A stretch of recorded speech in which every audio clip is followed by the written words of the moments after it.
Hi friends, welcome to my channel Kalyani kitchen.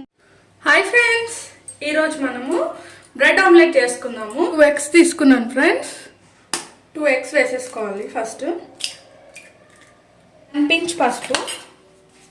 చాలా మంది వేసుకోరు ఫ్రెండ్స్, బట్ ఒకసారి వేసుకోండి. అల్లం వెల్లిపాయ పేస్ట్, కారం 1 teaspoon, ఉప్పు 1/2 teaspoon ఉప్పు, కొద్దిగా కొత్తిమీర, బాగుంటుంది ఫ్లేవరు.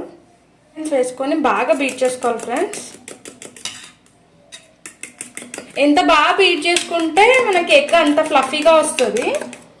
ఇలా బాగా బీట్ చేసుకున్న తర్వాత ఇప్పుడు మనం బ్రెడ్ ఆమ్లెట్ చేసుకుందాము. ఇట్లాంటి కడాయిలోనే చేసుకోవాలి బ్రెడ్ ఆమ్లెట్. మనము స్టవ్ ఆన్ చేసుకుందాం. కొద్దిగా ఆయిల్ వేసుకుందాము. ఆయిల్ హీట్ ఎక్కింది ఫ్రెండ్స్. మనం బీట్ చేసుకున్నాం కదా ఎగ్, అది వేసేసుకుందాము. హై ఫ్లేమ్ పెట్టేస్తే మాడిపోతుంది తొందరగా, కానీ ఉడకదు.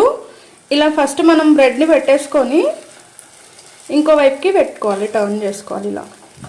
ఇలా డిప్ చేయాలి. ఫస్ట్ ఆమ్లెట్లో డిప్ చేసి మళ్ళీ ఇంకో వైపుకి టర్న్ చేసుకోవాలి. అలా అయితే మంచి 2 sides కూడా ఎగ్ పట్టుకొని బాగుంటుంది.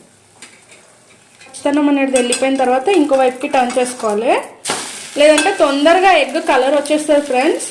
మాడనివ్వద్దు ఎగ్ని అస్సలు. చూడండి, ఇలా గోల్డెన్ కలర్ రాగానే ఇంకో వైపుకి టర్న్ చేసుకోవాలి. మీడియం ఫ్లేమ్ పెట్టుకొని ఫ్రై చేసుకోవాలి, లేదంటే ఇలా మధ్యలో బ్రెడ్ అంతా పచ్చిగా ఉంటుంది ఫ్రెండ్స్.